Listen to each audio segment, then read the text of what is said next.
Welcome to Hatman Strikes Back Daily Boxing News. Shout out to everybody in the chat.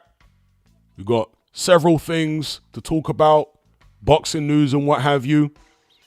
After that, we can talk about whatever you guys like. As always, you know the routine by now.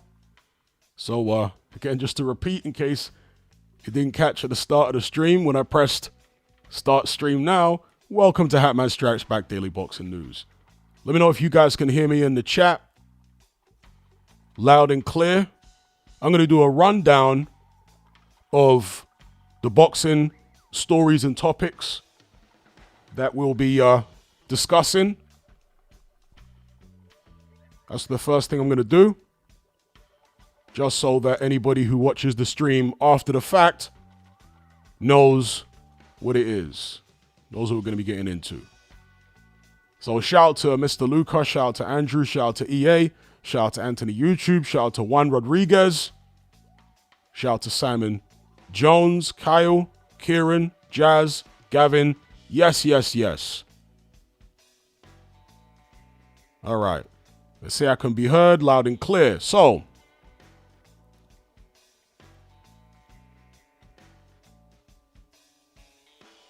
let's do a rundown of what we're going to be discussing. So, as you can see from the title, first and foremost, we will be talking about and I will be reacting to the Joyce, Filip Hrgovic weigh-in. And you obviously had the Adeleye, Jeamie TKV weigh-in as well after the eventful presser yesterday. Some people say it was staged. Well, whether it was staged or not, I found it entertaining. So yeah, Joyce Hrgovic, presser and weigh-in. Adeleye, TKV, presser and weigh-in. We'll also be talking about Fabio Wardley, because apparently, according to himself on his Instagram page, he'll be announcing his opponent, or he said there's going to be big news announced tomorrow morning. So hold tight for that.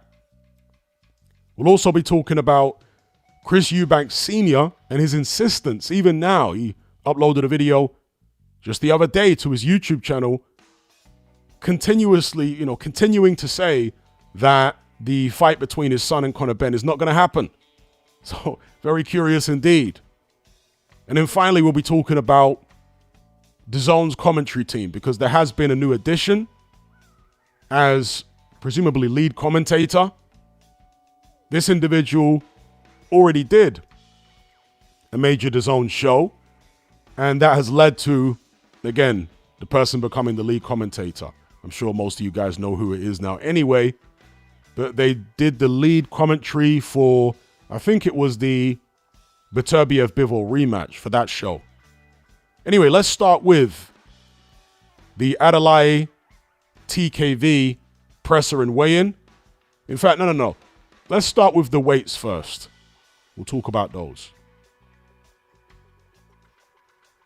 So, the weights you can see on screen are not precise to the decimal point for those who are of a pedantic persuasion, because there are a couple of decimal points on some of them.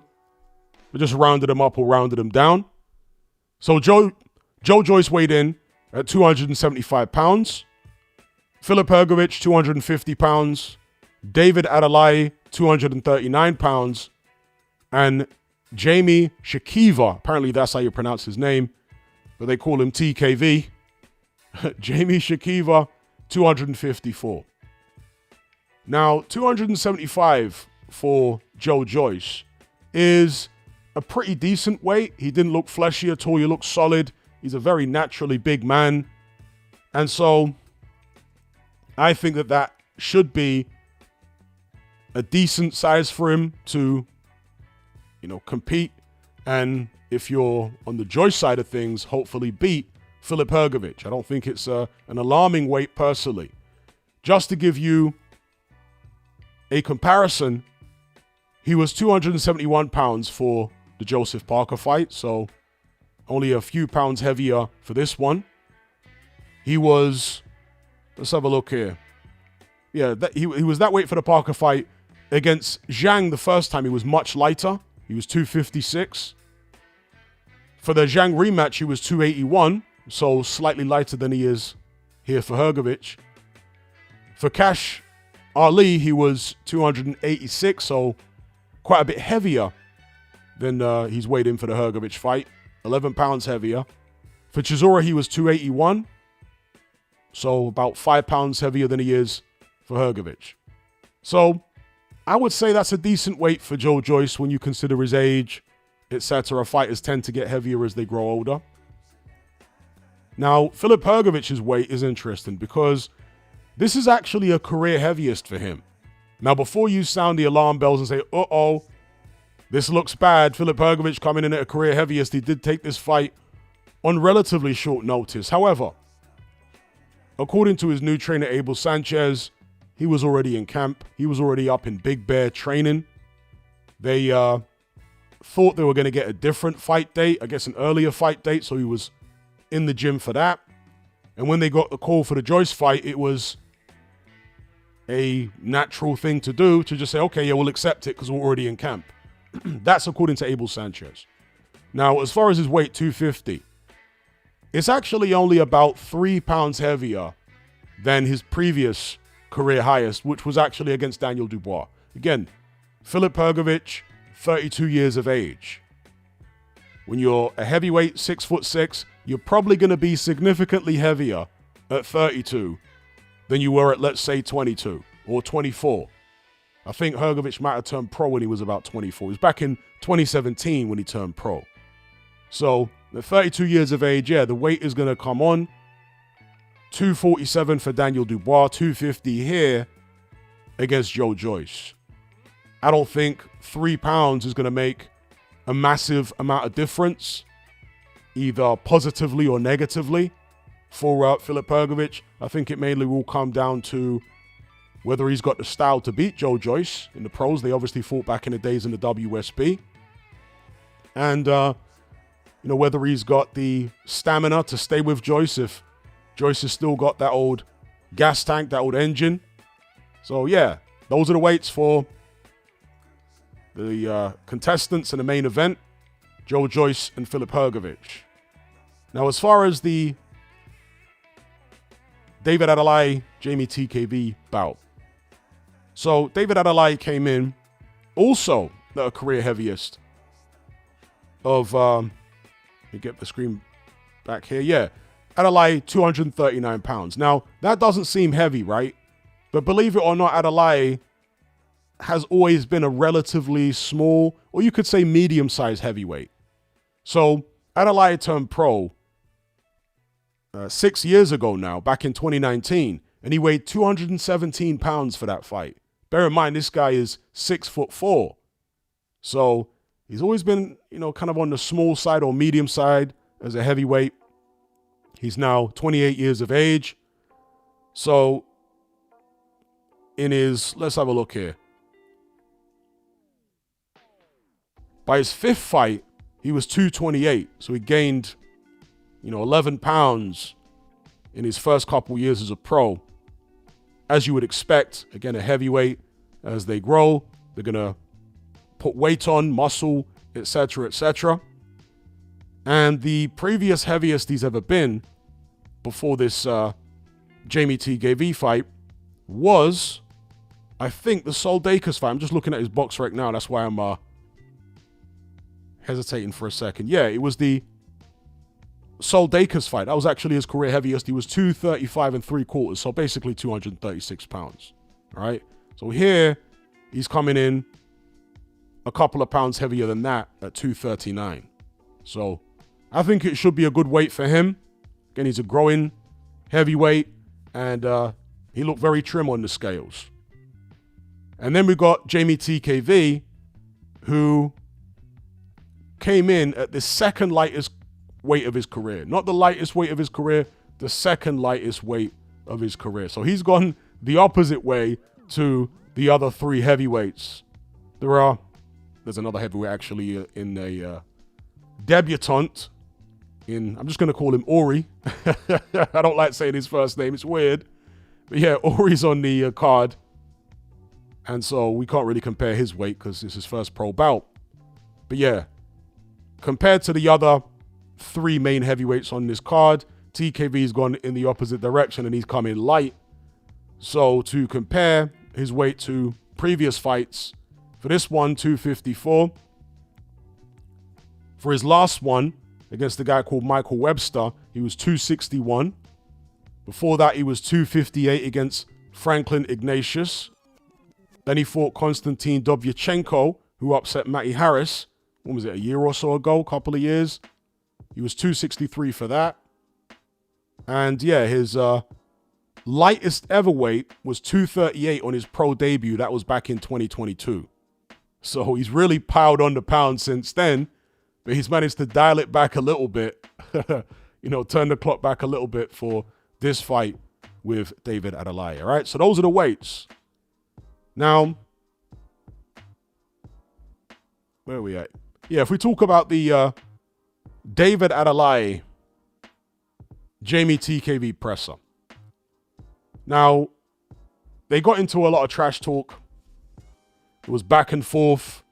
There was accusations made by Jeamie TKV that David Adeleye, and these two are friends, they came up in the amateurs together and whatnot. If not friends, then at least they're very well acquainted. And TKV accused Adeleye of basically being scared or lacking confidence going into the Sol Dakers fight, wondering whether he should take the fight. And he claimed that he basically had to talk Adeleye into taking it by telling him, you're the truth, you're the man, this, that, and the other, you got great ability. So the inference is that Adeleye isn't as confident as he makes himself out to be, because he's got this kind of swag, this bullish, cocky personality or persona. And TKV was making out as though, it's all a front. And deep down, he's actually quite insecure about his ability. Make it out what you will. And it all culminated in a heated exchange and Jeamie TKV flipping the table Derek Chisora style. Now, some people are saying that this was contrived, again, because they are friends and maybe to help sell some more tickets. They decided to go at each other like this and make it entertaining, hope to go viral on social media. Well, whether it was real or contrived, I don't really care, to be honest with you, because I found it entertaining nonetheless. I mean, there's nothing more contrived than WWE, right? And I grew up being a massive WWE fan. Even as a kid, knowing it was all fake and contrived, I enjoyed it anyway. And so, I enjoyed the press conference shenanigans between Adeleye and TKV. And then, of course, you had the not much of exchanges, really, between Filip Hrgovic and Joe Joyce. I thought that Joe Joyce seemed a little agitated at the weigh-in. At the press conference, not the weigh-in. I thought he seemed a little agitated, but that might actually be a good thing. I think that might give him some extra sharpness, and God knows he needs it. Might give him some extra sharpness, some extra energy, if he's got the bit between his teeth. Because Joe Joyce is a very laid-back character. And when you have a laid-back character like that, sometimes you need to, light a fire underneath them, basically. Put a battery on their back. Because sometimes they can be too laid back. Lennox Lewis was like that. He was a guy who was so languid and laid back that Manny Stewart actually had to put doubt in his mind in order to get him fired up. That's what Manny Stewart said he would do with Lennox Lewis. He would actually try to put doubt in his mind and what have you, because he understood that this is a very laid-back character who's very confident and doesn't worry about much, and that can lead to overconfidence and complacency. So if you give him a bit of doubt, if you put some, let's just say a threat in his head by way of his opponent, if you talk his opponent up, then it will get him to train harder or get him to be more on it. So Joe Joyce might be similar to that. I'm not saying he's exactly like Lennox Lewis psychologically, but it might be somewhat similar to that, where he needs a little G up. He needs to be a little agitated to get the best out of himself. Then of course you got fighters who have the opposite character, where they're very naturally agitated and aggressive, and you actually need to calm them down, because if they go into the ring in that very, very agitated state, they're going to burn too much energy, they're going to make mistakes, etc., etc. So you want to calm them down. But yeah, Joyce, Hrgovic, I thought Joyce was a little agitated at the presser.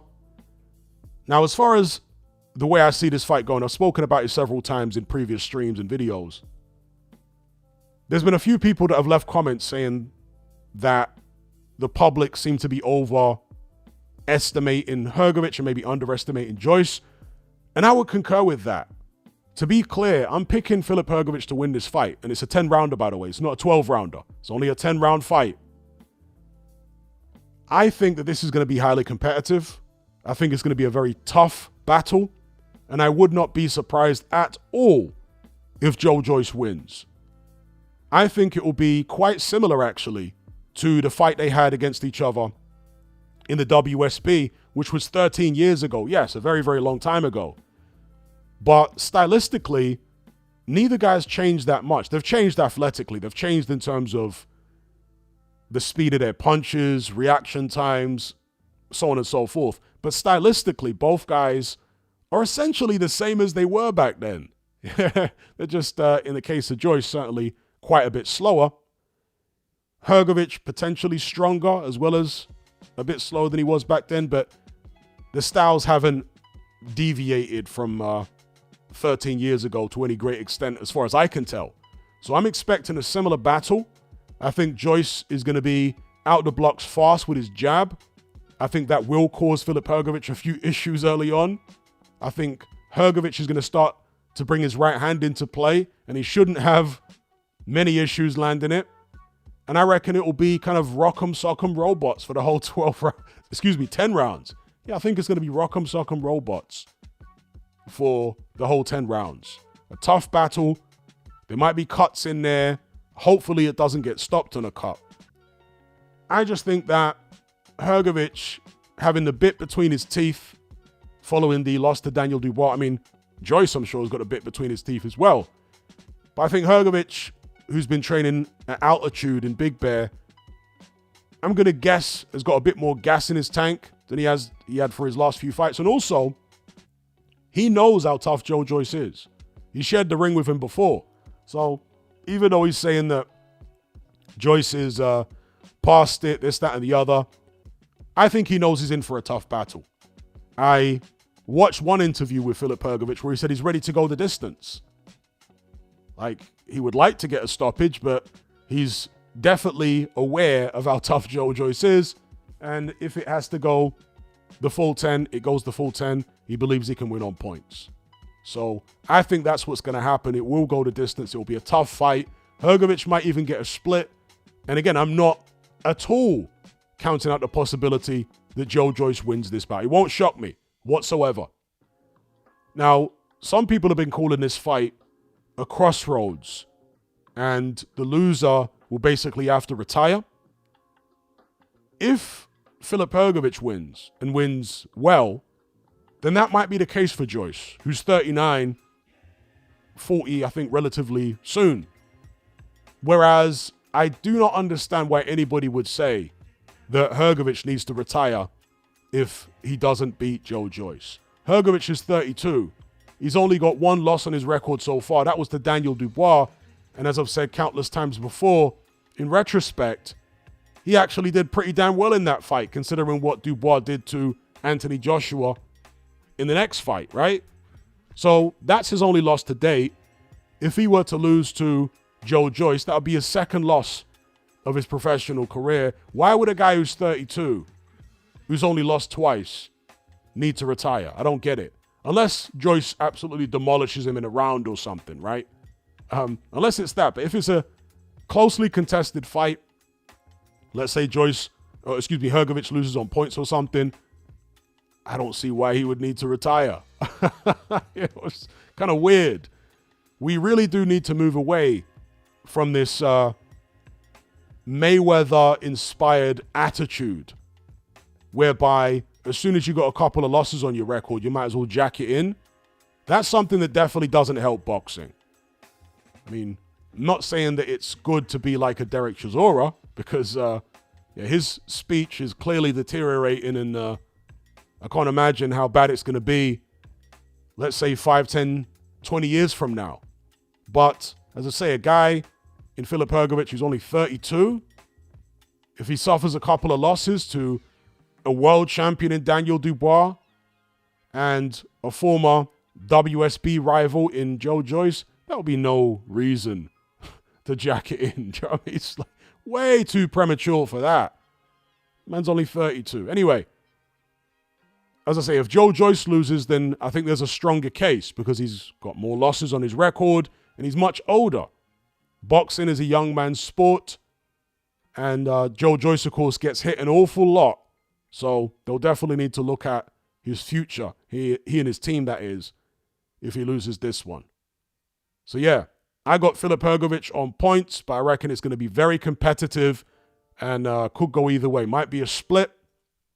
And if I didn't already state this, I've got David Adeleye defeating Jeamie TKV.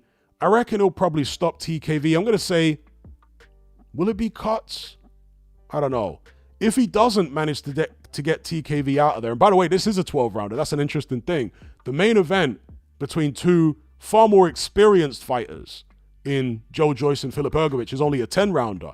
But the heavyweight fight on the undercard between two far less experienced fighters for the vacant British heavyweight title, and that's, of course, the reason. It says here, actually, that it's a 10-rounder, but if you look on BoxRec now, it's scheduled for 12. All right, so this early graphic that BoxRec had up was actually inaccurate. It's scheduled for 12 because it is a British heavyweight title bout. Yeah, they've since updated it. So if David Adeleye can't get TKV out of there inside 7, then I think there may be an opportunity for TKV to actually stop David Adeleye. I don't know what Adelaye's stamina is like. He did appear to gas out a bit against Fabio Wardley. Was that down to nerves? Was that down to Wardley's good work, the pressure of the event? Or does Adeleye have some type of stamina issue? That's a question that we might see answered in this fight. So, yeah, I think it's going to be a tale of two halves if it gets into the second half. Either Adeleye wins it within the first 7. Obviously, the 7th is 1 round into the second half of the fight. Either wins it inside 7, or TKV maybe comes on strong from the 8th onwards and gets it done, gets a stoppage himself, or does enough to get a decision. We shall see. But that's the way I see this fight going. All right, let's throw it over to the chat. See what you guys make of all this before we move on to some other news and topics. Shout out to KO for the super chat. He says, Skull and Bruno Saras sparring Conor Benn. Thoughts? Yeah, I've seen the images of Conor Benn in the gym with William Skull and Bruno Saras. I think it's good sparring for him, to be honest. Neither guy is anything like Chris Eubank Jr. stylistically, but they are naturally much bigger men than Conor Benn, and it'll help him get sharp. So I would say it's good sparring. Be interesting to find out who Eubank Jr. is sparring. You know? Be interesting to find that out. If there's anyone that can maybe replicate Conor Benn's style or energy, aggression, you know who would be a good sparring partner for Eubank Jr.? In fact, this guy might be a bit too much of a handful in the gym for Eubank Jr. at this stage of his career. And that would be Christian and Billy. If Eubank Jr. can get Christian and Billy as a sparring partner, I think that would be fantastic prep for Conor Benn. What do you guys reckon about that one?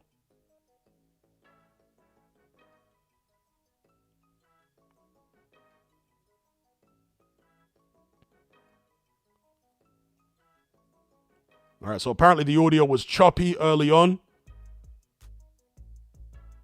But it's okay now. Hopefully we're good. In fact, maybe I should drop the the settings down because I've got it on ultra low latency. I'm not sure whether you can actually do that, in fact, once the stream has already started. Nah, you can't. That's a shame. Because I just would have put it on low latency. Putting it on ultra low latency is what might cause it to get choppy here and there. But hopefully we're good.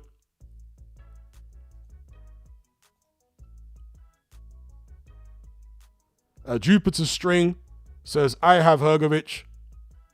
Both have chip shoulders, but Joyce's chip is a bit too big. Okay.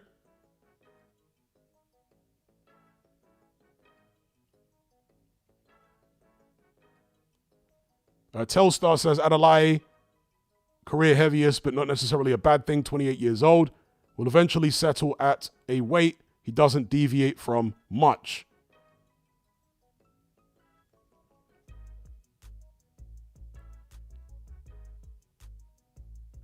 Cloud says Joyce's defense is non-existent. Shout out to Kyle.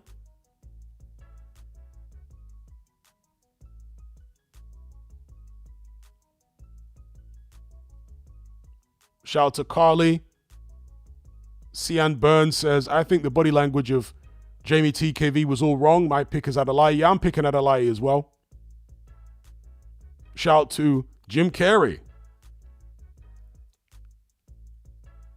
Kyle says, and Billy is too much for Eubank. Yeah, it could be.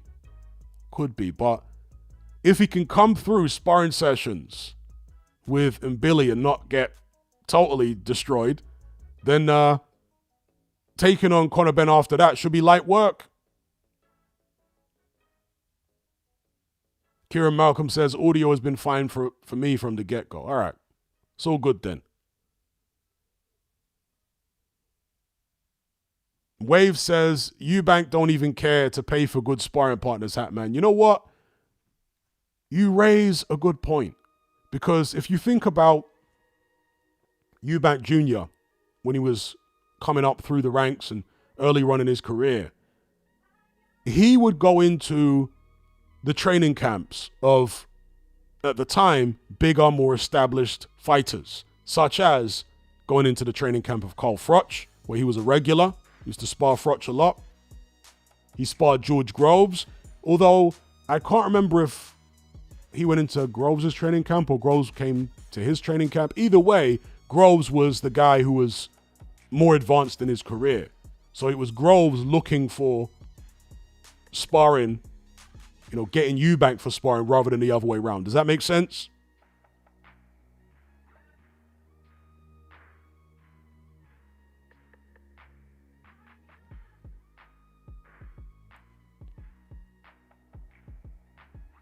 So, yeah, Eubank, it wouldn't at all surprise me if he's too stingy to pay for the best sparring. Whereas Conor Benn, evidently, is leaving no stone unturned. Although one thing I will say is that Eubank also has a history of going to the Mayweather gym to get sparring in there. Apparently he sparred Badu Jack back in the days and it was an absolute war. Shout out to G-Man in the chat. Sully says the TalkSport interview was jokes. Adeleye said you're feeling bullied and going to the teachers. Yeah, I thought he was hilarious as well. Adeleye is definitely a Marmite character. Personally, I find him funny for the most part. All of the trash talk he comes out with and this bully thing he does. I thought it was funny, the back and forth between him and TKV on TalkSport. Definitely. He's a heel. That's what Adeleye is. He's a heel. And growing up as a WWE fan, I don't want to say the heels were always my favorite, but I did like a good heel. Cloud says, oh, come on, it was cringy. Not to me. Not to me. I thought it was hilarious. I don't think it was cringy at all. I thought it was hilarious. Again, like someone else said there, the line about you're feeling bullied right now and going to the teachers.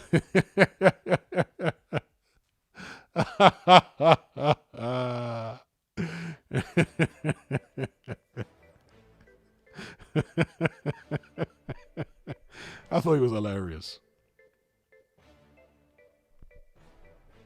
All right, so I think that about wraps it up for the Joyce, Hrgovic, and Adeleye TKV talk. Let's move on to the next bit of boxing news here. So, it had been widely speculated, and it seemed the most logical move for him next, that Fabio Wardley would challenge Kubrat Pulev for the WBA regular heavyweight title. Reason being, Fabio Wardley is the #1 contender with the WBA, and he just vacated the British heavyweight title, which will now be contested between Adeleye and TKV, obviously, tomorrow. So yeah, the logical move was for Wardley to fight Kubrat Pulev.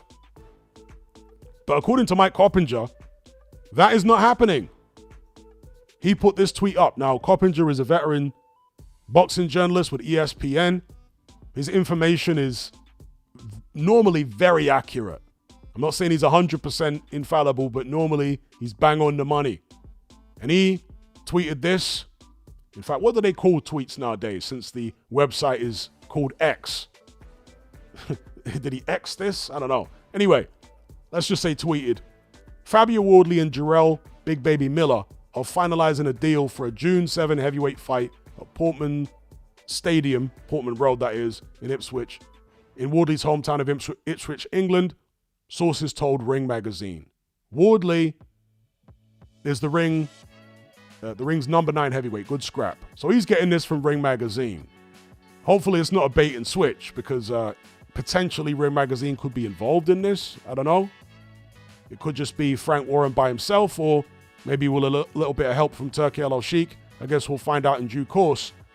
But Jarrell Miller's name has been bandied about. So this is not a complete surprise. But even when his name was first being mentioned, it was a head scratcher to me. Why fight Jarrell Miller rather than Kubrat Pulev? Now, what I did say when Wardley was elevated to the #1 position with the WBA is that Kubrat Pulev would probably drive a hard bargain. Some people may not be aware, but Pulev is a big star in his native country of Bulgaria. Yeah, big star there. He and his wife were like Posh and Becks, basically. Maybe they still are. And so for his last fight, when he won the WBA regular against Manuel Char, of all people, they filled out an arena. There was loads of people there cheering him on, despite the fact that Pulev is like, what, 43, 44? There or thereabouts.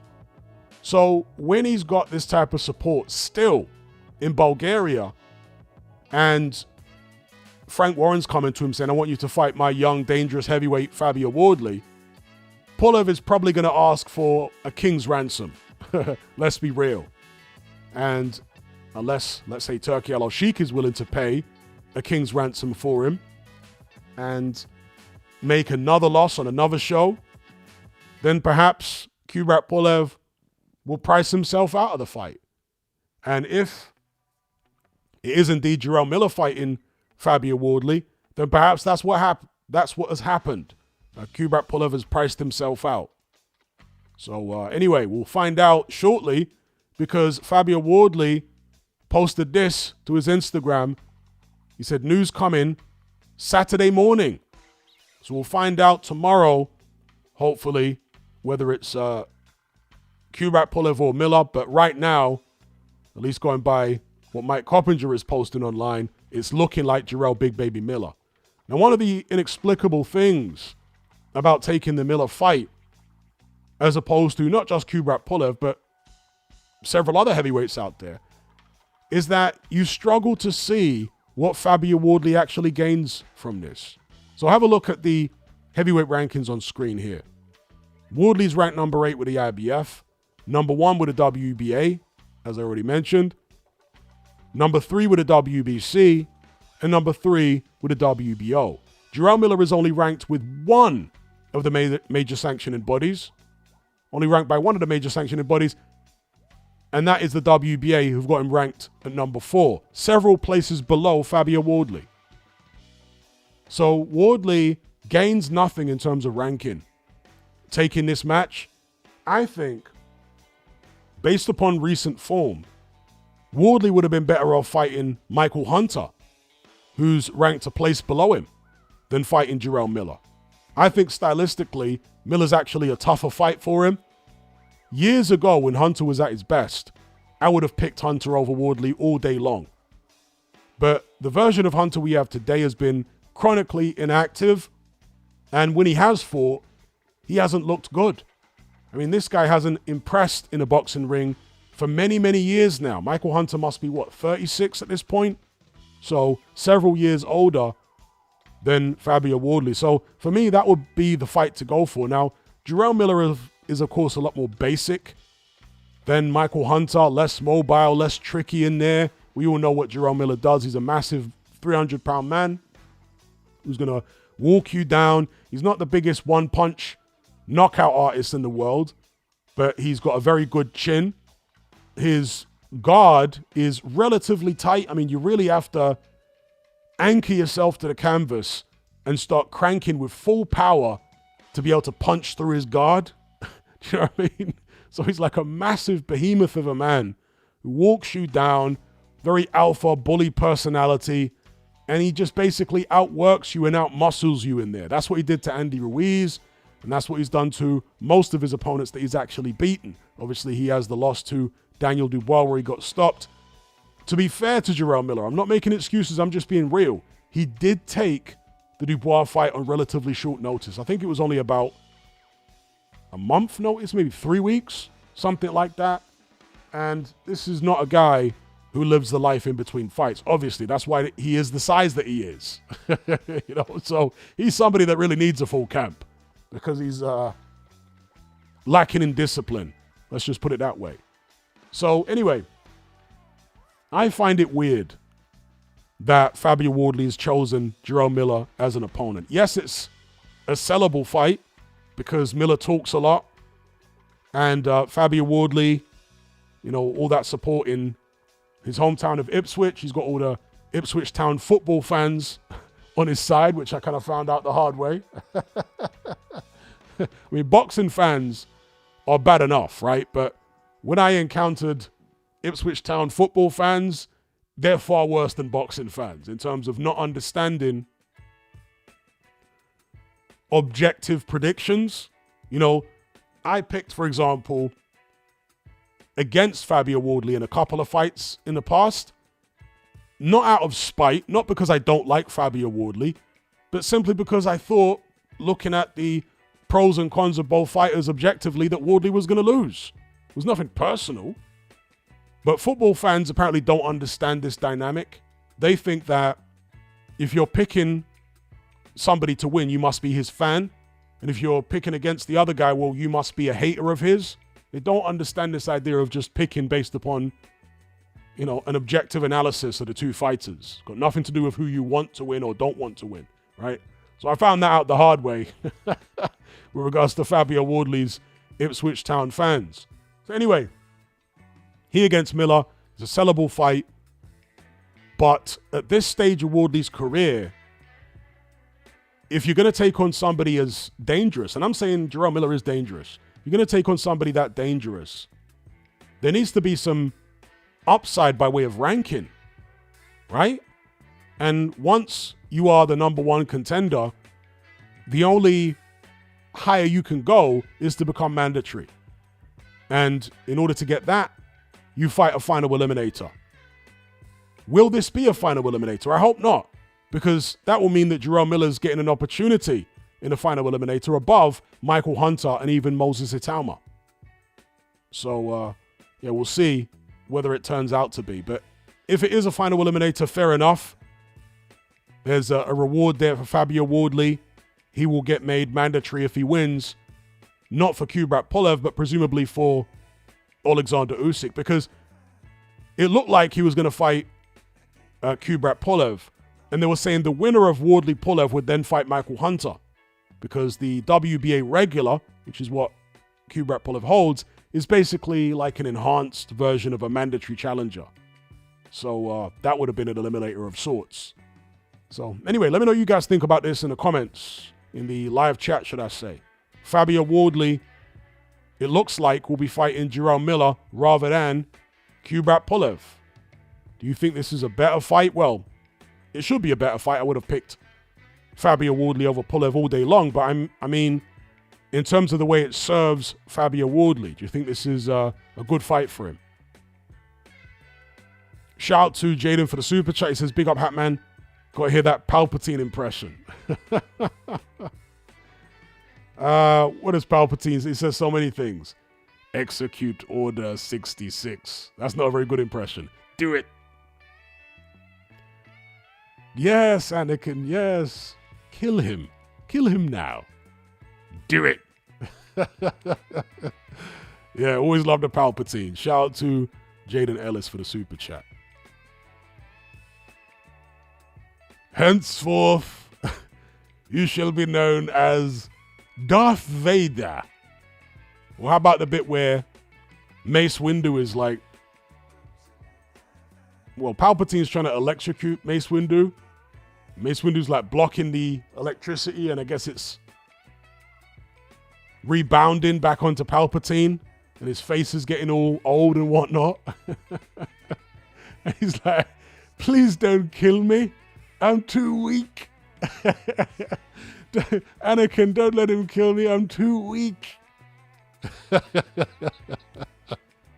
I love democracy. That's one of my favorite ones. I love democracy. I love the Republic. Jaden says, my guilty pleasure. Oh, mine too. Palpatine's fantastic. Joe says, did Huey Fury actually have a hand injury? I don't buy it. Has he pulled out of his latest fight against some pudding? Surely not. I don't think I've come across a fighter who pulled more sickies than Huey Fury in my life. It's incredible. Jupiter String says Hunter was so badly mismanaged. Well, last I checked, Hunter manages himself. So he was with Hasim Rahman, who is his trainer and manager, up until the Povetkin fight. But they parted ways after that fight. And I think Hunter has been self-managed since. If he does have a manager, it's somebody very cheap. Do you know what I mean? Who's not going to do that much managing.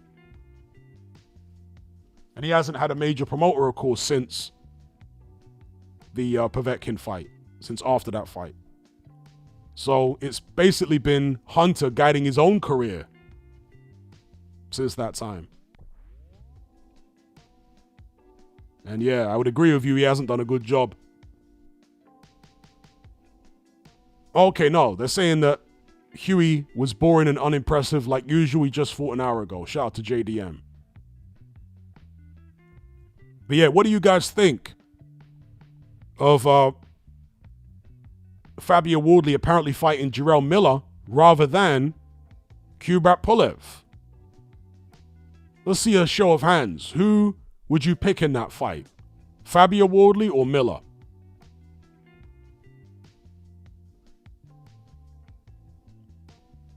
Let's see what you guys think in the comments. Jazz says Miller wins. What say the rest of you? Miller or Wardley? Hyro says Miller. Jay says Miller. The Celtic Magician, shout out to you. He says, I think Miller stops him late. Yeah, I'm kind of leaning towards Miller as well. The reason I'm a little hesitant to outright pick him at the moment is because Fabio Wardley has proven me wrong on several occasions in the past. But he's not going to remain unbeaten for the rest of his career, right? So someone's going to beat him at some point.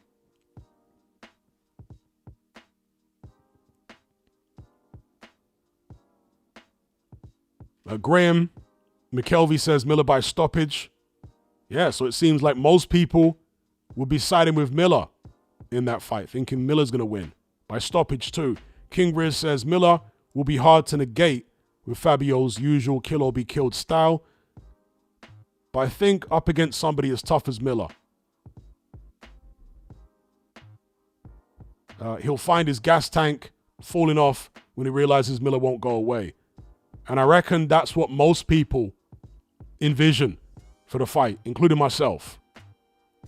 Miller is incredibly strong. He's a very big man. He comes forward and he just doesn't leave you alone all night. He bullies you on the inside, not just with the punches, but with the roughhousing on the inside. Hits you in the body. He's got a very good chin. Keeps his hands up. You're often hitting his arms and gloves through much of the fight.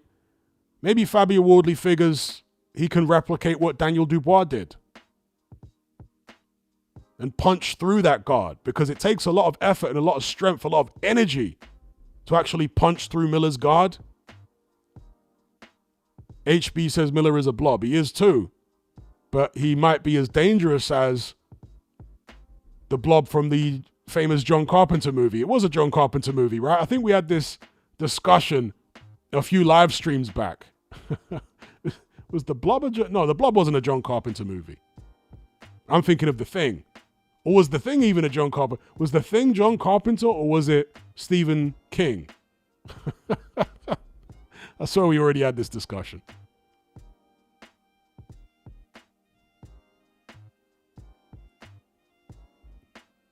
But yeah, Miller is a blob. Okay, Crimson Jackal says The Thing is Carpenter. Okay, there you go.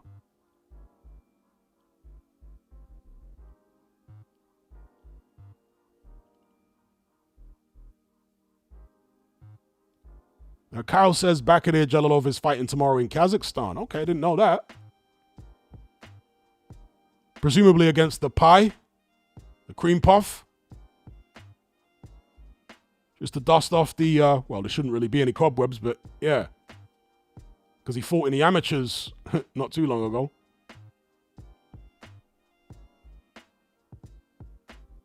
Kieran says, I think Miller would smoke AJ if they were to fight this year. I agree.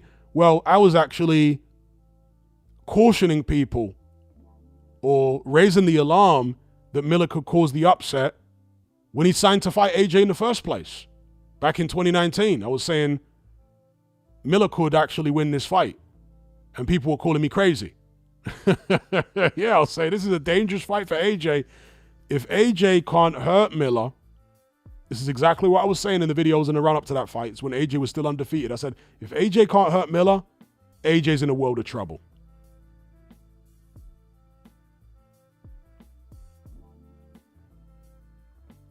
That's what it all hinged on for me. I thought stylistically it was a bad matchup for AJ. Because if he can't hurt Miller, Miller's going to be all over him like a cheap suit. And AJ ain't got good stamina. Kyle says against some Ihor Shebedusky, whoever that is. Oh, yeah. I think that's the guy that Martin Bakole knocked out in Poland on the undercard of Babic versus Rosansky.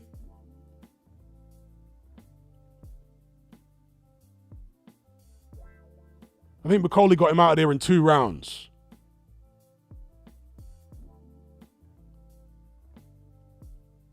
Pacer says Chisora would beat AJ. Personally, I don't think Chisora would beat AJ, but I reckon Miller would.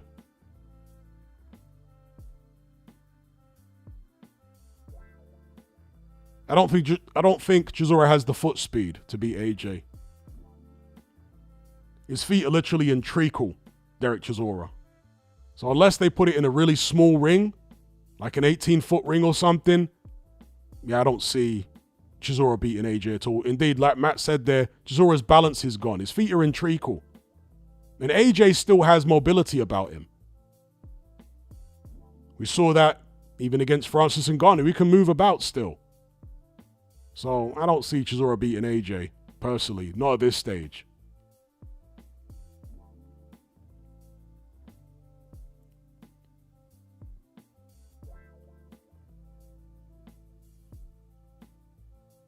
Okay, Selfmade says, I can see Miller outworking him. Working him over late due to Wardley gassing out. But I can also see Wardley getting a decision due to the success of the first half. But yeah, should be a fight of 2 halves. All right, so let's move on from the Fabio Wardley, Jarrell Miller talk. Chris Eubank Sr.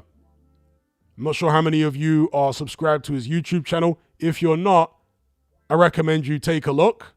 If not, go over there and just subscribe right away.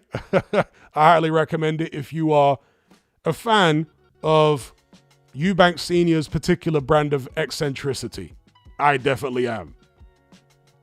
So in one of his latest videos, he is continuing to make this claim that the fight between his son and Conor Benn is not going to happen.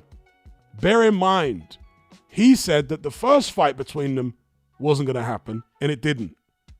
Did he have something to do with sabotaging that fight? Was he the one who leaked the information to the press about Conor Benn failing the test? Because until the information got leaked, they were all systems go, the promoters and whatnot. They were trying to go ahead with the fight. So somebody saw fit to leak that information. Was it Eubank Sr.? I don't know. Maybe it was somebody else, the journalist just doing what journalists do in order to get a scoop, not really caring about the ramifications one way or the other. Could have been that. But he's saying the same ahead of this particular incarnation of the fight. That it's not going to happen.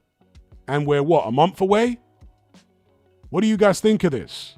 Does he know something that we don't? Or is this just wishful thinking because, there are two ways to look at it. He's either concerned about his son's welfare and perhaps even the welfare of Conor Benn. That's, I'm sure, how he would like to present it. He's concerned about the welfare of his son and Conor.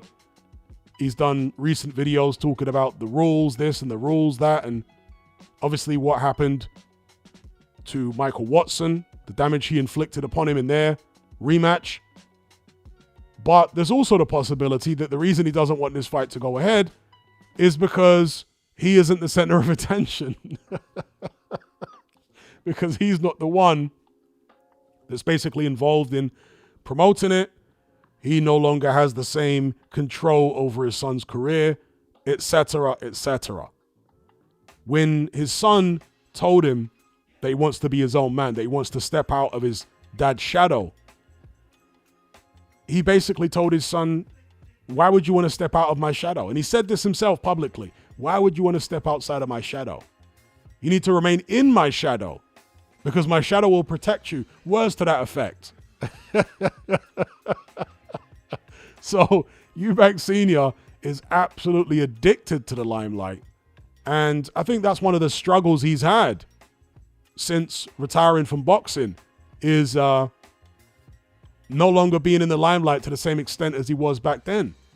That's why he's done all these weird shows at home with the Eubanks, and he did that gladiator type show with Nigel Benn back in the days.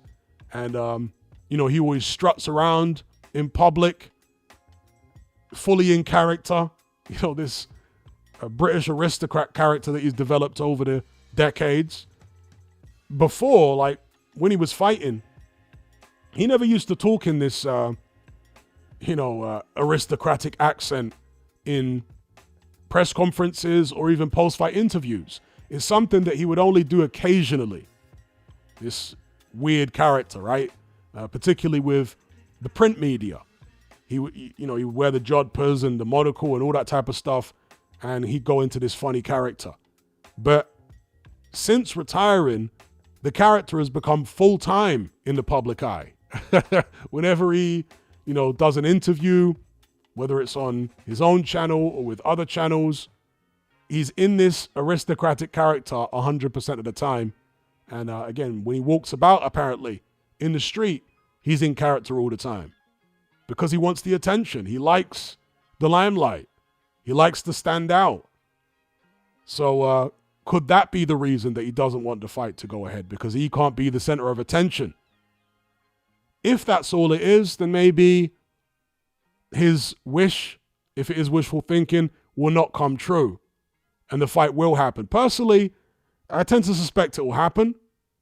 But I'm not an insider, certainly not to the extent that Eubank Sr. is.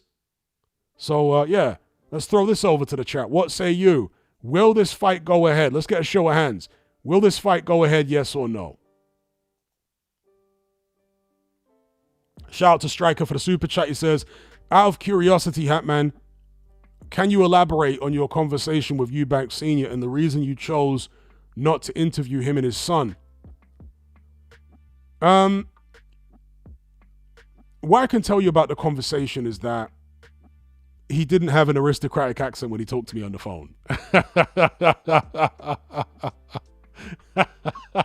He had a normal, London accent.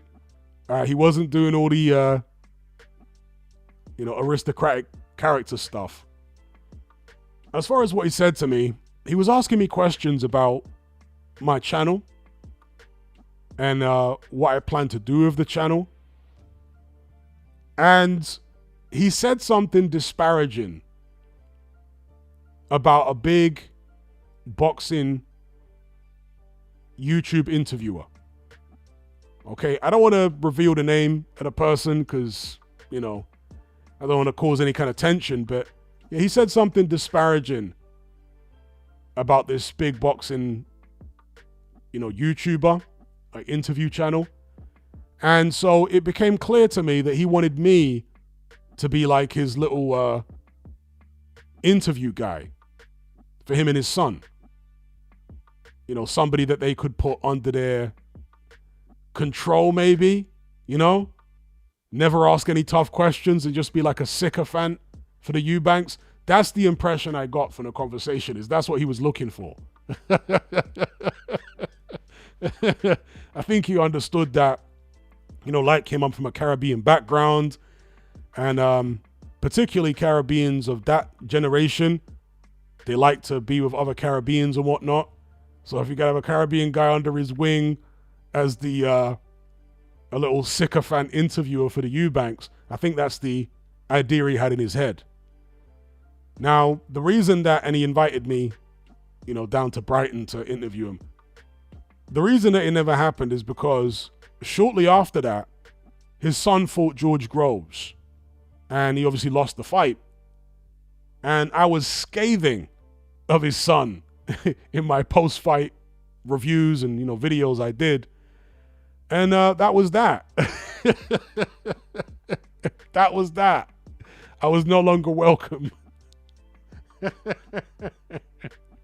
to come down to Brighton and interview the great Eubanks. But it's all good. It's all good, It's all good.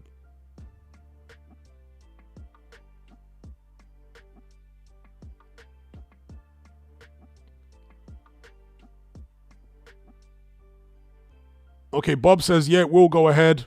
But Eddie and Connor showed a lot of effort in the whole thing. After wanting to go ahead during the first fight, now it's rehydration clause being difficult on the split, etc. Yeah, I agree.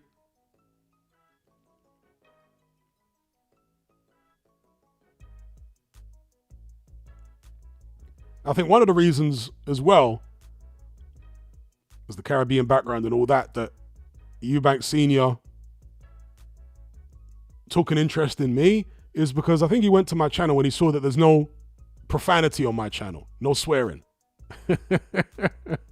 And that was always a big thing for him. He didn't like swearing, even though he swears himself, like privately, but in the public eye, on a public platform, he doesn't like swearing because it doesn't follow the example of Queen Elizabeth II. So he saw that in my videos I never swear.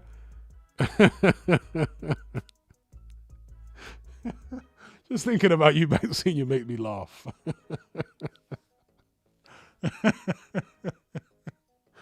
He's such a weird guy. But shout out to Striker for that super chat. The King says, have you seen the way he claps his hands? Well, presumably it's like Queen Elizabeth, right?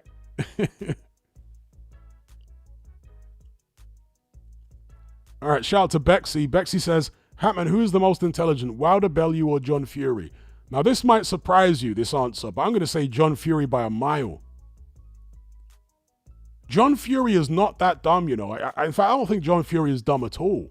He might not be educated, but there's an intelligence there. The problem with John Fury is that his narcissism overrides any of his positive attributes, because John Fury is a pretty extreme narcissist, right? But he's not stupid.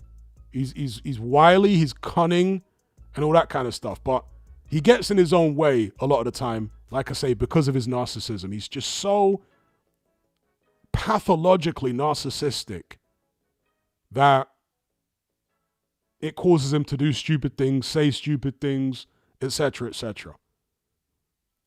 But when his narcissism is resting, let's just say that, he's actually quite a bright guy. Black Dynamite says, John Fury ain't dumb, he's just evil. Yeah, something like that.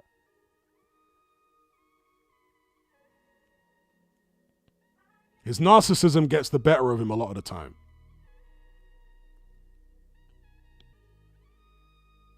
But Wilder is unbelievably dumb. And Tony Bellew ain't far behind. Tony Bellew was insufferable.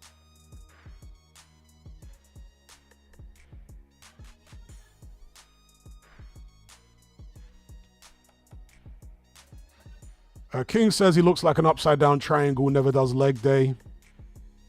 Well, he's just a skinny guy in general, you know? He's just a skinny guy in general.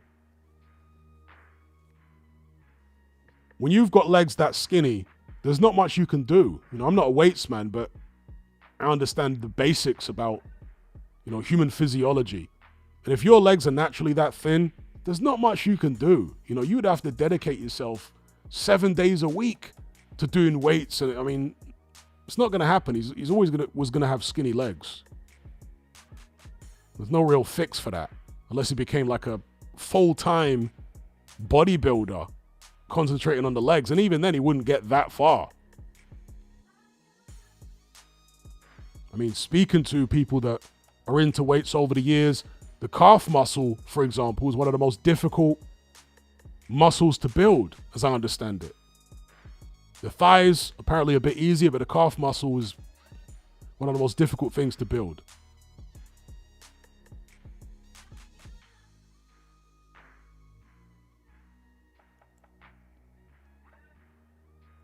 Now, Bexy says, compared to Peter Fury, he's way off.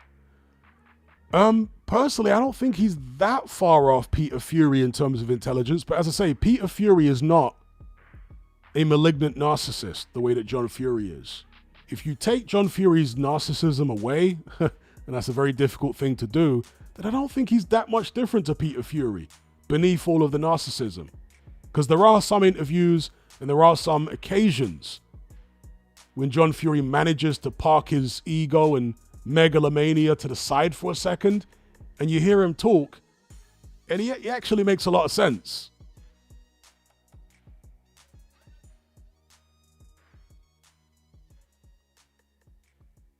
But yeah, his pathology is so toxic and self-destructive. That's one of the reasons that John Fury has basically got no friends, because nobody can bear to be around him.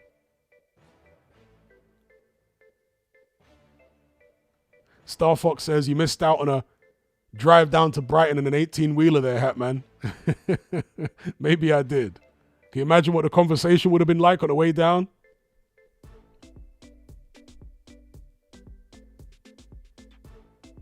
All right, so let's move on now to, hang on, I need to refresh my tab here. You know the routine.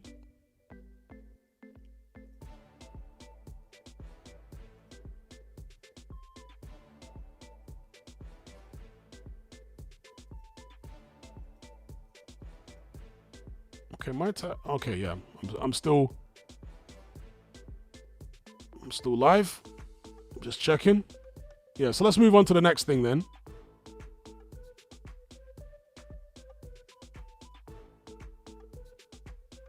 Where are we at? And that is Adam Smith. He has officially joined DAZN. Now, some of you guys may remember that he was lead commentator. I think it was for the Beterbiev-Bivol rematch, that show. And funny story, at least it's funny to me, I was actually happy when Eddie Hearn left Sky because I was under the misguided impression that Hearn would actually put together a commentary team superior to the one Sky had. I'd gotten tired of the Sky commentary team and all the virtue signaling and what have you, and the silly stuff that Adam Smith used to come out with. Everybody remembers that ridiculous comment about Tony Bellew's tattoo. You know, all that kind of stuff. I was so tired of all that. I was so over Adam Smith and Anna Woolhouse and Johnny Nelson and the lot of them. Couldn't wait to see the back of them. So again, I was under this misguided impression that Eddie Hearn would put together a new commentary team on DAZN that might involve people like Paulie Malignaggi, Carl Froch, David Hay, these types of people. But instead, much to my horror, Eddie Hearn put together a commentary team that was even worse than Sky. Oh my days. With the lead commentator, gotta forget the guy's name now, Mike Costello. Terrible. The lead presenter being Maya Jama, who he was apparently paying like $100,000 a show. I mean, what brand of crack was Eddie Hearn smoking? You're bringing in a celebrity, not like an industry workhorse presenter like Laura Woods, who also worked on DAZN. But no. You're bringing in a celebrity presenter in Maya Jama who has an enormous social media following, who has all sorts of business interests and media obligations and what have you on other platforms. You're bringing someone like that in because you think that, it's going to bring all the simps in and they're going to sign up for DAZN just to see Maya Jama. Maya Jama, and I can't blame her, took Eddie Hearn's money, the foolish, idiotic Eddie Hearn, took his money, his $100,000 a show, and then just took off sick. And was maybe, engaging in her other business interests at the time while she rakes in all this, all this DAZN money. Unbelievable by Eddie Hearn. How DAZN didn't, maybe they did severely reprimand him behind the scenes for hiring Maya Jama, but that was an absolutely shocking decision. So as well as getting Maya Jama on board, and she only turned up a handful of times, took the money and then left, as well as that, he brought Darren Barker on board, who's awful. Chris Lloyd. I'm not sure how many of you guys remember this, but it was this awful, terrible thing where Barker and Lloyd were supposed to be some type of comic relief. They were supposed to be like a comedy duo. Here's the thing about comedy duos. At least one of them has to be funny. Neither of them are funny. And I've got nothing personal against Darren Barker or Chris Lloyd, but those two guys were as bland as it possibly could get. Do you know what I mean? So the original DAZN lineup was far worse than the Sky lineup. And so it's a lesson for me, obviously, and for other people that were glad at the time that Eddie Hearn left Sky, in that the grass isn't always greener on the other side. And compared to, for the most part, what we've had on DAZN since, Adam Smith is actually an upgrade. So when Adam Smith did the commentary for that Beterbiev-Bivol rematch card, I was glad.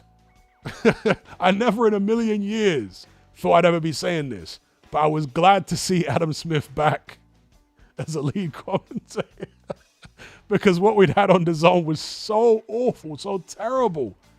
Adam Smith was actually an upgrade from them. So, I like this move. Truth be told, Adam Smith is way better than Mike Costello. Apparently, from what I've heard, Mike Costello is retiring. Small mercies, people, actually big mercies. And presumably Adam Smith is coming in to fill his shoes. So, good move for DAZN. Did they make the decision, or was it Eddie Hearn? Who knows? But good to see Adam Smith Did I say Adam Booth? Adam Smith back in the hot seat. And as far as the rest of the commentary team on DAZN, you got Carl Frampton, who I think is a good addition. I think Carl Frampton, for the most part, did a good job on TNT. Previously, it was called BT Sports, of course. Frampton does sometimes say really silly things, like when he was shocked that Joyce could be hurt, in the Zhang fights. I was like, you have been boxing for most of your life. And after retiring from boxing, you've been a pundit. Why would you be shocked that anybody could be hurt with a headshot? Especially heavyweights. So he does say some really silly things at times, Carl Frampton, but for the most part, I like him as a pundit. So Carl Frampton is there. Ade Oladipo as the lead presenter. I think he's a very, very good lead presenter. I've been saying this for the longest time. So I think personally he's the best lead presenter in boxing at the moment. Tony Bellew. The gods are giving us small mercies. Some big mercies in the case of Costello retiring. But they're not yet merciful enough to get rid of Tony Bellew. Because he is insufferable. Seriously. Barry Jones is good. I like Barry Jones. Cheeky chappy. For the most part, good analysis. Sometimes he's a bit off as well. But for the most part, I do like Barry Jones. Darren Barker is Mr. Bland. Whenever this guy talks, if you've ever been at a party or at a friend's house, and there's maybe a new person that comes into the friend group, and whenever he opens his mouth, the stuff he says is so bland and so irrelevant that you end up just like screwing your face up thinking, what is the deal with this guy?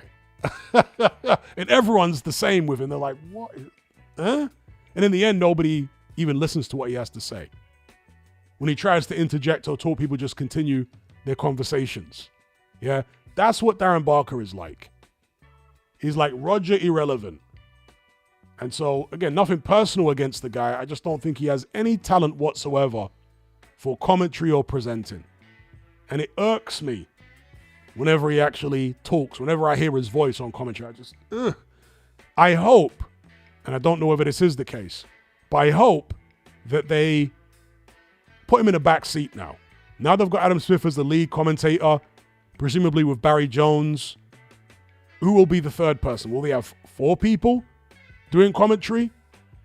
All at the same time, HBO style? Or will they limit it to 3? If it's 3, hopefully it's Adam Smith, Barry Jones, and maybe Carl Frampton. Although Carl Frampton, when he was with TNT, was generally in the studio rather than doing commentary ringside. So here's me wishful thinking.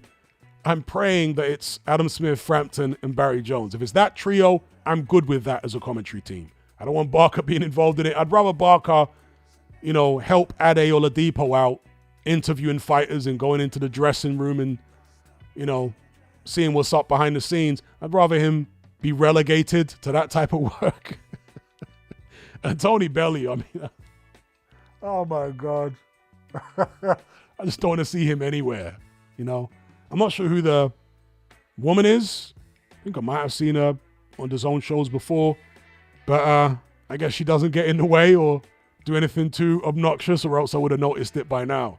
So yeah, that's the DAZN team as it stands right now. What say you in the live chat? How do you guys feel about this particular lineup?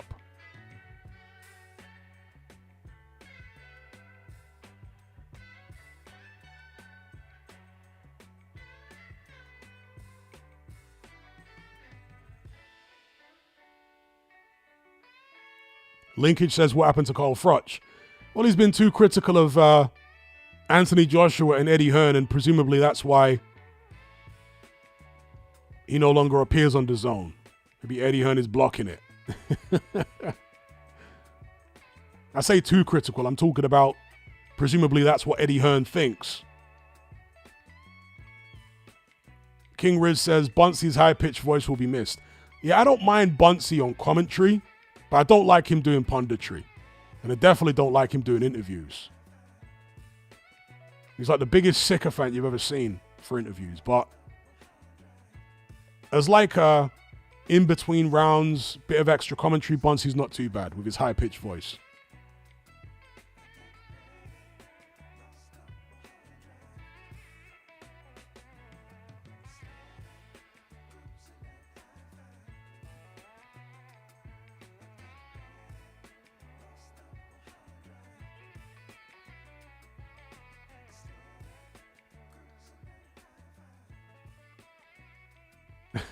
Star Fox says nothing against the guy, but I can't stand anything about him.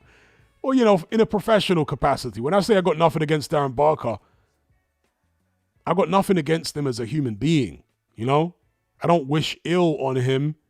I haven't heard him say anything that is totally against my sensibilities or ideology. Do you know what I mean? So it's not about any of that. It's just that in a professional capacity as a commentator, he just irks me. I just don't like him as a commentator at all, or a presenter.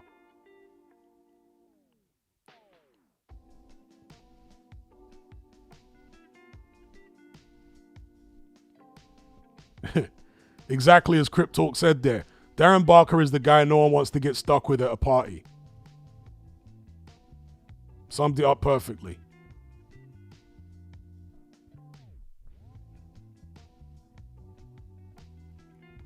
Anthony Joshua's Dark Room says, only time Belly was entertaining to watch is when he went to the jungle. Well, I never saw that. Not interested in stuff like that. But as a fighter, Tony Belly was very entertaining. Brave. He could punch. He always gave it his all. So as a fighter, Belly was fine. It's just when he is given a microphone and put on camera, that's when the problems start. Pacer says Jim Watt was always my favorite. Yeah, I like Jim Watt as well. And his original commentary partner, Reg Guttridge.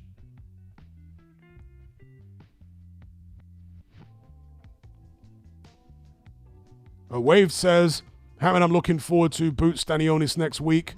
Fight of the year 100%. This might be the fight where Boots regrets not moving up to 154 and fighting Virgil Ortiz. Because he should have moved up years ago. Boots, I think, turned pro when he was 19. He's about 28 now. And he's been at the same weight since he was 19. That's crazy. During that same period, Ortiz, who turned pro at 140, has moved up 2 divisions. So he has listened to his body and acted accordingly. Somehow Boots is stuck at 147 since he was 9. That is literally insane when you're a welterweight of that size. And in his past 2-3 fights, in my opinion, he's been showing signs that he's completely dead at the weight. He no longer has the legs that he had, let's say, 2-3 years ago. His legs were far more sprightly. He could get around the ring a lot better. Whereas in his last couple fights, he moved for about a round. Then he had to just plow forward and start swinging it out in the trenches. That is typically the sign of a fighter who is dead at the weight. They don't have the legs anymore. This is a young guy. Do you know what I mean?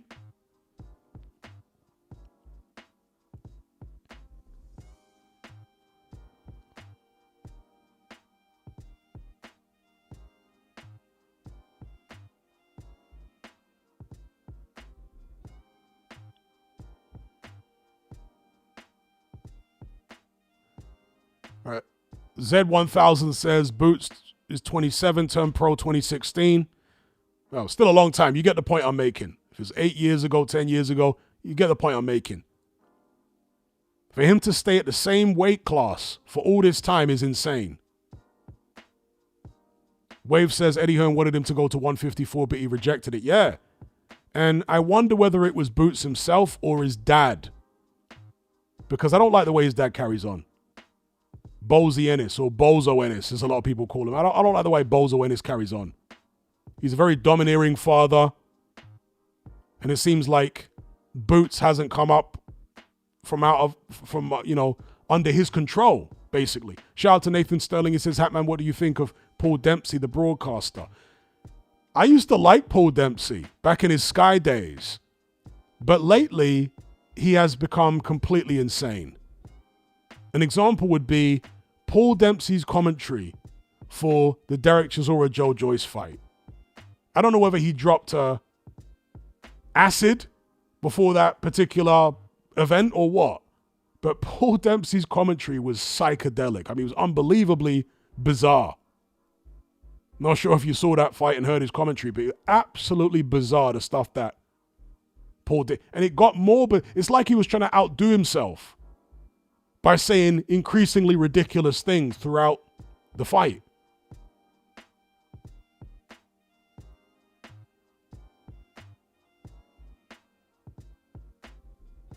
But back in his Sky days, I like Paul Dempsey.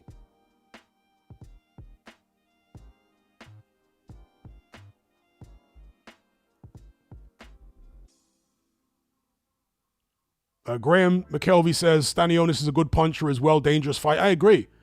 I might even be tempted to pick Stanionis to win, you know. Based on recent form, I have not liked the way Boots Ennis looks at all. Linkage says, I used to like Nick Halling. Nick Halling had a pretty good voice for commentary. I didn't mind him on Sky. He didn't seem like the most knowledgeable boxing man, but he had a good voice for commentary.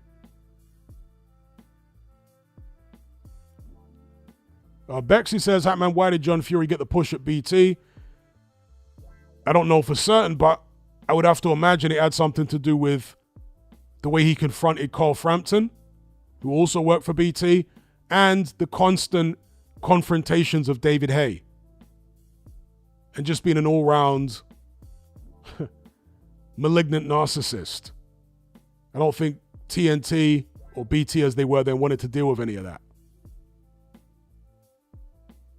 I mean, talk about bad form. John Fury's 6'3". He probably weighs, what? Close to 300 pounds? And he's sticking it on Carl Frampton, who's like a 5'4" midget. Who's professional, you know? And John Fury's acting like that towards a broadcast colleague. Terrible form.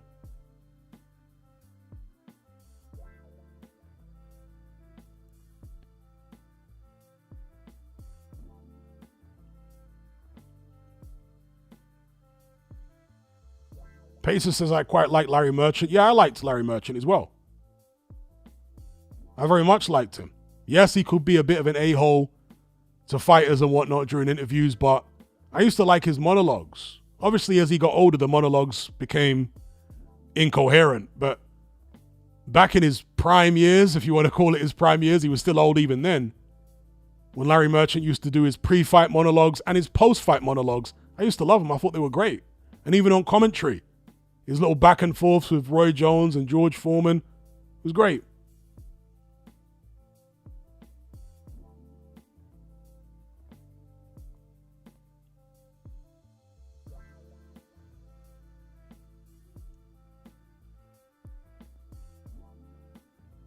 Self-made says, I think Boots can still move around the ring and be slick on the outside, but his dad wants him to fight a certain way, which is to get the KO, and Boots just following his dad. It's possible, but I suspect that that's not what's going on. Yeah, it's possible, but I suspect that Boots is dead at the weight. I mean, he's massive for a welterweight, and he's been at that weight class for far too long. His body has outgrown it years ago.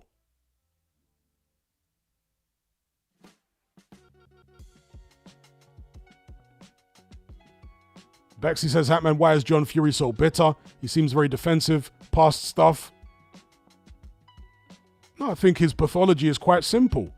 He is an extreme narcissist, so he wants to be the center of attention. He wants to be praised and worshipped like some type of demigod. And when he doesn't get it, he throws his toys out of the pram and starts acting like the entire world is against him and against his family and this, that, and the other. I think his pathology is quite straightforward. You know, he's just an extreme narcissist. He wants to be praised and worshipped and revered. And, the man is a legend in his own mind.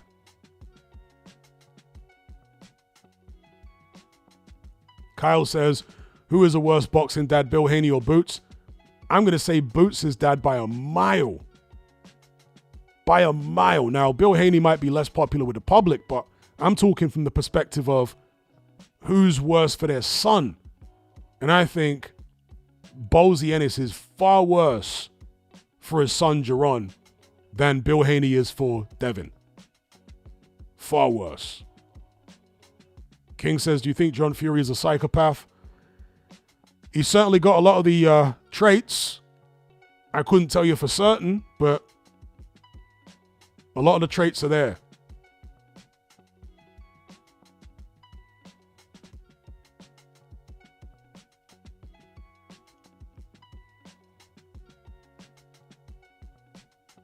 Boxing Pro says Ian Dark. Well, he says Ian Drake. It's Ian Dark. Yeah, Ian Dark was one of my favorites as well. Ian Dark and Glenn McCrory were a great commentary duo back in the days. We've got 295 concurrent viewers, only 66 likes. If you guys can all stick a like on this stream, it will be much appreciated. I like to keep the concurrent viewers to likes ratio at about 50%. So if you guys can just take a second, stick a like on this stream, get it up to at least 140. We're on 67 currently. Only takes a split second of your time, really helps out by way of the algorithm. So thank you in advance.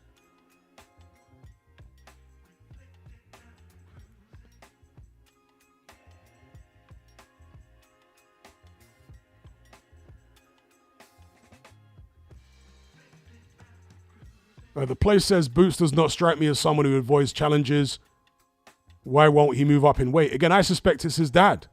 I think his dad has got some weird ideas in his head. Because after the last fight that Boots had, in the ring, he seemed to suggest that he was ready to move up. But then his dad subsequently said, oh no, he's not moving up. So, yeah, I suspect it's his dad that is behind it for some weird reason.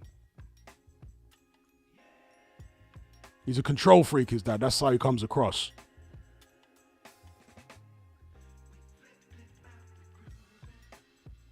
Wave says he said he wants Undisputed at 147. He might want, well, does he want that or does his dad want that? And do you want to go for Undisputed at 147 and risk losing to somebody who you could beat if you're fully hydrated? Do you know what I mean? It doesn't make any sense. To me anyway. Jay Silver says, who you got, Vidal or Chev? Vidal all day long.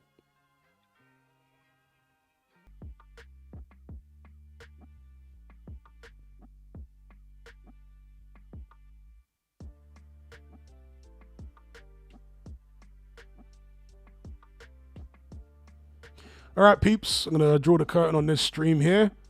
As always, I'd like to thank each and every one of you for joining me on this stream, and a special shout out to everyone who donated via Super Chat. All right? Until the next time, take care, be good. Try and take it easy. If you get it easy the first time, get it again. I'm out.